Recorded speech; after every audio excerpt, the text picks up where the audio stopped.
have to admit it, because we are influenced by our environment, and the environment he came from, albeit from a Catholic and Protestant point of view, is whoever the enemy is, we have to kill the enemy. The enemy at that particular time happened to be black, but it equally could have been English, and he would have wanted to kill any Englishman. So, but those holier than thou who says how terrible it is, it's a disgrace. John Barnes was one of the most gifted footballers England ever produced. A man who could turn a game with one touch, who made defenders look foolish, who wore the three lions and made it mean something. But what if I told you that behind all the glory, there were battles most people never saw? Betrayals, silence, moments that left marks no physio could fix. Today we're pulling back the curtain on the 8 people John Barnes could never forgive, and the stories behind every single one of them. Let's start in Glasgow, June 2000. John Barnes has just taken over as Celtic manager. The weight of that job is enormous. Celtic isn't just a football club, it's an institution, a religion for millions of people. And Barnes walked in with ideas, with energy, with a genuine belief that he could modernize the place and take it somewhere new. But almost from the beginning, cracks were forming that he couldn't plaster over.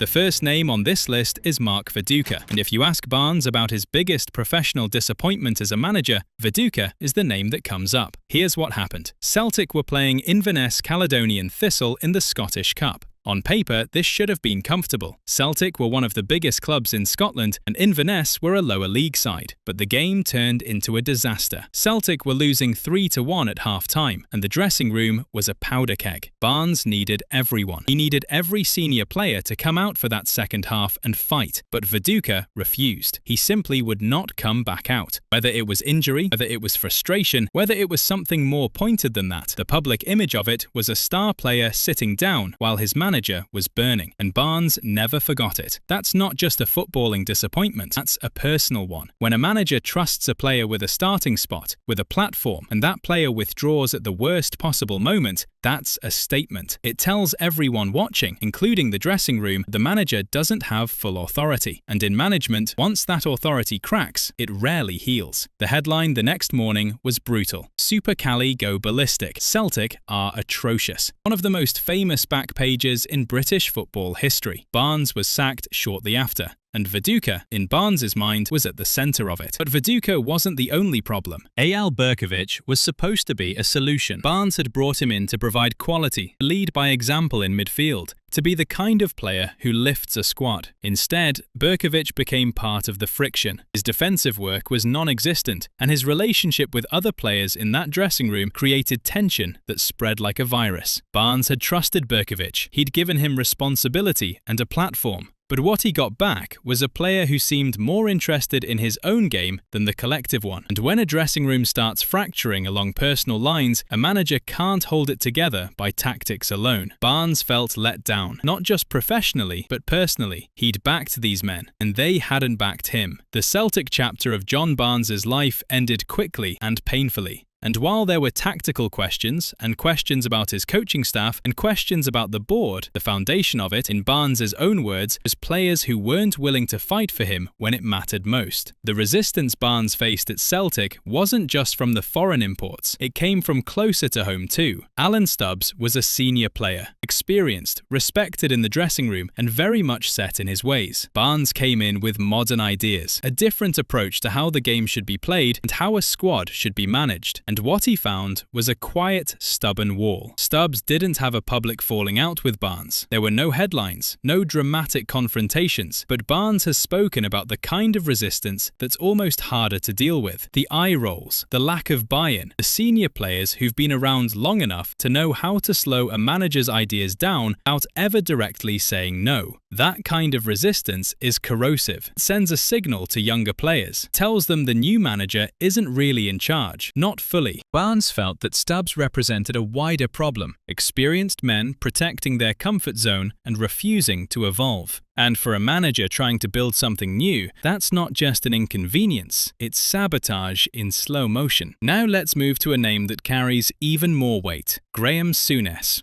When Souness took over at Liverpool in 1991, Barnes was still there, still one of the best players at the club, still a huge figure at Anfield. But the atmosphere changed. Souness came in wanting to put his own stamp on the club, and in Barnes's eyes, he did it with an unnecessary aggression that dismantled something special. The Dalglish era had been built on trust, unity, belief. Souness seemed determined to tear it down and start fresh. Barnes felt pushed to the margins, and when he suffered a serious injury during that period, what he needed was support. What he got instead was coldness, a manager who showed very little empathy for what Barnes was going through physically or mentally. Barnes never called Souness a villain. He's made it clear that coldness felt like a personal attack. And when you've given everything to a club, that kind of treatment leaves a mark. So we've talked about the men who resisted Barnes in the dressing room and the men who used their power to make him feel small. But now we get to something different, the players who played alongside him, men who wore the same shirt, and in some cases,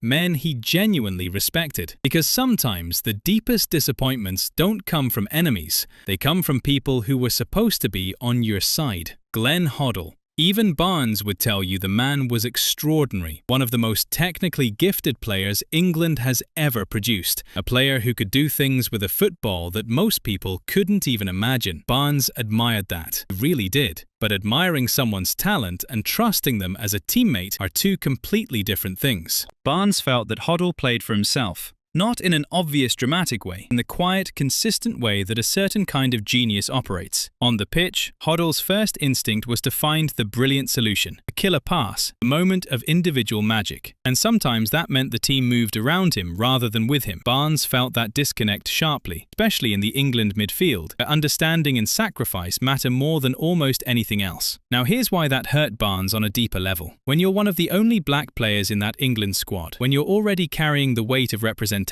already fighting for respect from fans who weren't sure they wanted you there, you need your teammates to be fully with you. You need that unity. And when someone as influential as Hoddle seems to be playing his own private game, that absence of solidarity feels significant. It might not have been intentional. Barnes never said it was, but it was real, and it cost him. Peter Beardsley is a harder conversation, because Barnes and Beardsley were genuinely close. They played together at Liverpool during one of the most celebrated periods in the club's history. The late 80s, the double-winning side, the football that still makes Liverpool fans go quiet with reverence. Off the pitch, they had a genuine friendship, and that's exactly what makes this so painful. Beardsley made comments about African players, remarks that Barnes felt exposed a blind spot, a kind of casual, unexamined bias that Beardsley probably didn't even realize was harmful. And Barnes, to his credit, called it out. He didn't let it slide because they were friends. He spoke about it directly, about the systemic issues it pointed to, about why those comments mattered, even when they weren't meant with malice. That took courage. Because calling out a friend is harder than calling out an enemy. You risk the friendship.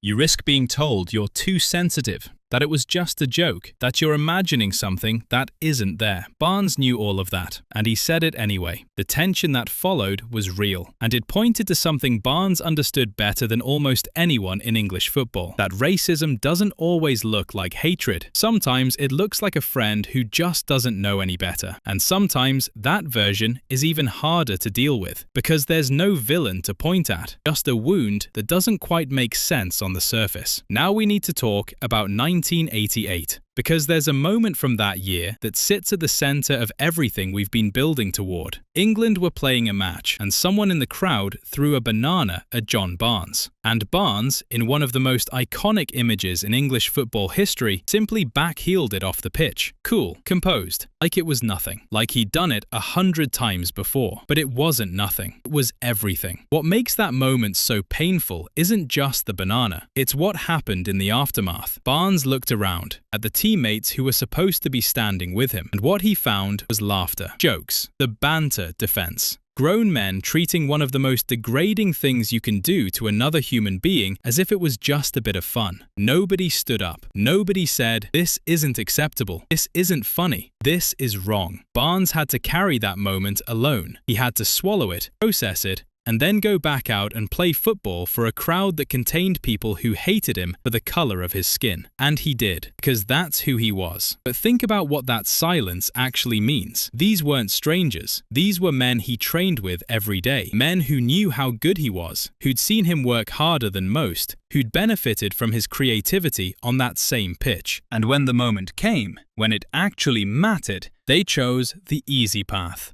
They laughed it off. They kept their heads down. They let one man stand alone in a moment that should have belonged to all of them. That's the part Barnes never fully let go of. Not the banana, the silence from the men around him. That cut deeper than the banana itself ever could. Barnes has never listed every name. He's never pointed at specific individuals and said, "You laughed, you stayed quiet, you let me down." But he's spoken about the hurt with a clarity that doesn't need names, because the details paint the picture clearly enough. This is also where we have to talk about what Barnes was capable of in those years, because it makes the injustice even sharper. In 1984, a 20-year-old John Barnes walked into the Maracanã in Rio de Janeiro, picked up the ball wide on the left and proceeded to destroy the Brazilian defense on their own turf. He beat 5 players, skipped into the box and slotted home one of the greatest goals ever scored by an England player. In Brazil, at the Maracanã, the home crowd applauded him. Let that land for a second. The Brazilians, the greatest footballing nation on earth, stood up for John Barnes. And yet, 4 years later, his own teammates couldn't stand up for his basic human dignity. That contrast tells you everything you need to know about what Barnes was navigating every single day inside that England squad. And then there were the fans. Barnes has talked about the Wembley crowd the way other players talk about the toughest opponents they ever faced. Not with bitterness exactly, but with a kind of weary honesty that tells you how much it cost him.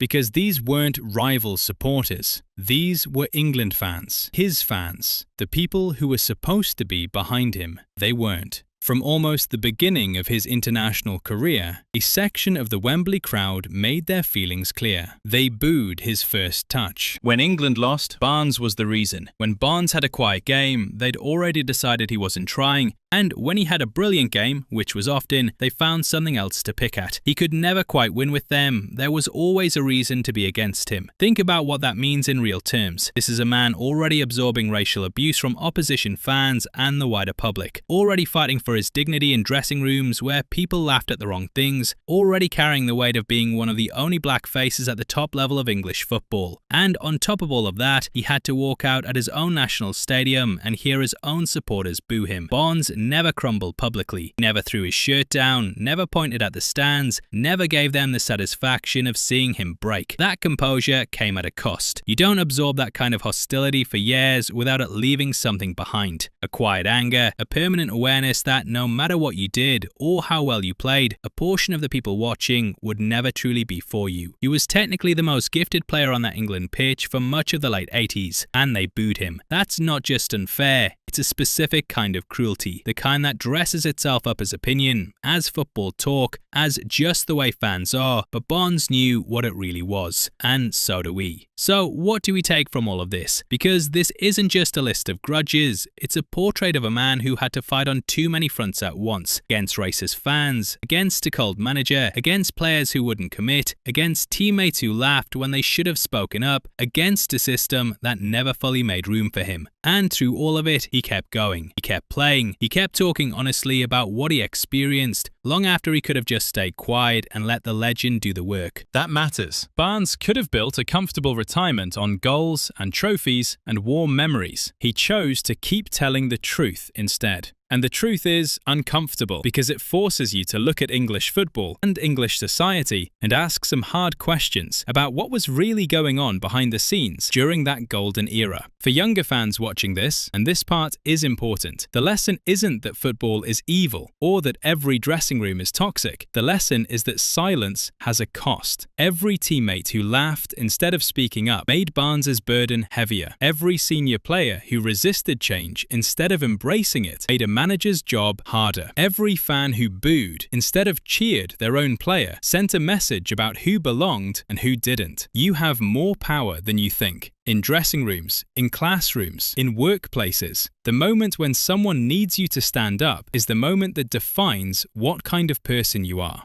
Barnes didn't get that from the people around him nearly enough, but by talking about it, he's giving everyone who comes after him the chance to do better. His career was extraordinary. The Maracana goal alone would be enough to secure his place in football history forever. But what makes Barnes truly remarkable isn't the skill, it's the resilience. It's the fact that he carried all of this quietly and with dignity and still produced moments of breathtaking beauty on a football pitch. That's the real legacy. John Barnes gave everything to this game. His talent, his body, his dignity. And the game didn't always give it back. Neither did some of the people in it. But he never stopped. He kept going, kept talking, kept standing. That's what a legend looks like. If his story moved you, leave a comment below and tell us who you think let him down the most. And make sure you subscribe for more stories like this one.